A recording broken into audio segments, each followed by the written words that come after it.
And our word for today on this memorial of St. Francis de Sales, this Wednesday, January the 24th, our word for today is house.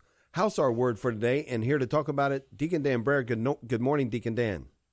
Good morning, Dave. Good morning, Ron. Morning. How are you? Doing fabulous. Terrific. How are you? Fantastic. Doing great. Thank you. Just looking out on what remains of the fog this morning, but, at least we're into a little bit warmer here so that we can walk down the sidewalk without slipping and sliding. Amen to and that. there at St. Thomas More, were you able to fix all of the tire ruts from the buses that went to the March for Life?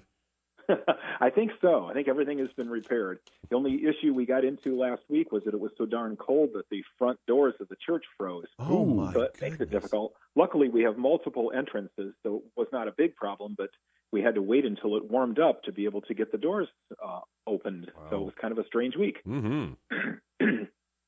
So a client bought a new home, and the broker wanted to send flowers for the occasion. So they arrived at the home, and the owner read the card, and it said, "Rest in peace." So the owner was angry, and he called the florist to complain. And after he told the florist of the obvious mistake and how angry he was, the florist said, "Sir, I'm really sorry for the mistake. But rather than getting angry, imagine that there is someone right now in a funeral home where a funeral is taking place, and they have flowers with a note saying, 'Congratulations on your new home.'" That's pretty good. So there you go. That's good. That's fabulous. So word of the day is house. And it's interesting when you hear the word house, can mean a couple different things. One is, we think of the physical building that somebody lives in, right? So you live in your house, roof, and so forth. But then the other thing it can also mean is a family line of generations of people that will include your ancestors and your descendants. So in the Bible, we see the wise men. They come to visit Jesus, and Matthew's gospel says, on entering the house, they saw the child with Mary, his mother. And so it's clearly referring there to a building where they lived. But the book of Joshua says, "As for me and my house, we will serve the Lord." Now, some translations say household, which is maybe even better, but the idea is that the word house there doesn't mean the physical building that Joshua lives in. He's talking about his family, his extended family for generations to come. So we hear something like the House of Tudor. The House of Tudor was generations of royalty that ruled England in the 1500s. But again, we're not talking here about a physical house they lived in. We're talking about the people who are related to one another. So in a sense, the word house can mean the place where you live and who lives there at the same time. So we hear, biblically, we talk about the house of David. So Psalm 122 talks about the thrones of the house of David.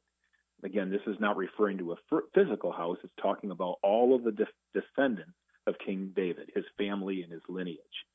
And so that's what today's first reading. It's important to have that background because there is kind of a play that goes on in the second book of Samuel between those two meetings.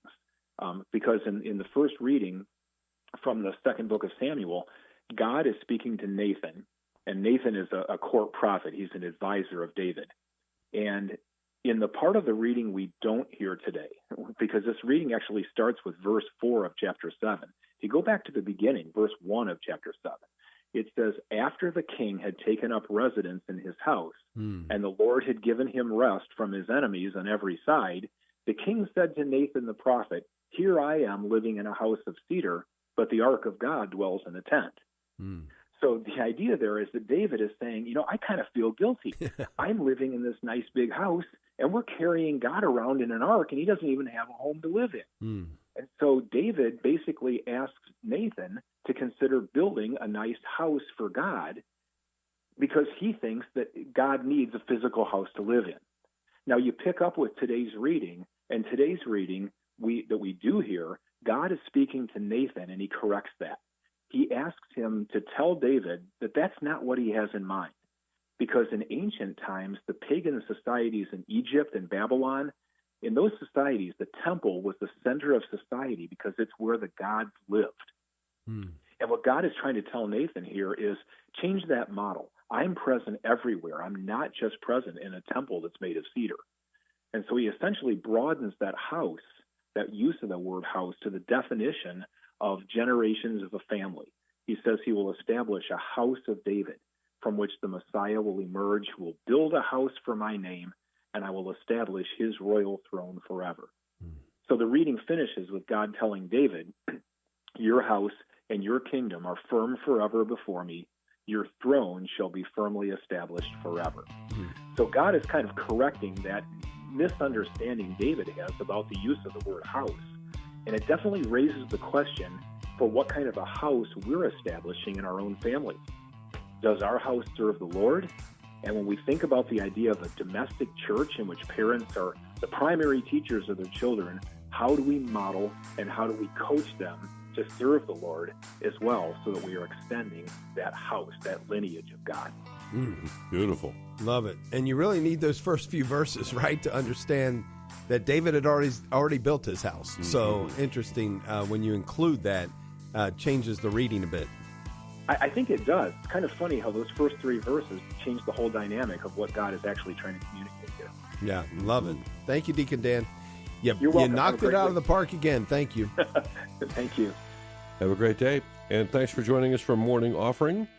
Have a great one yourself.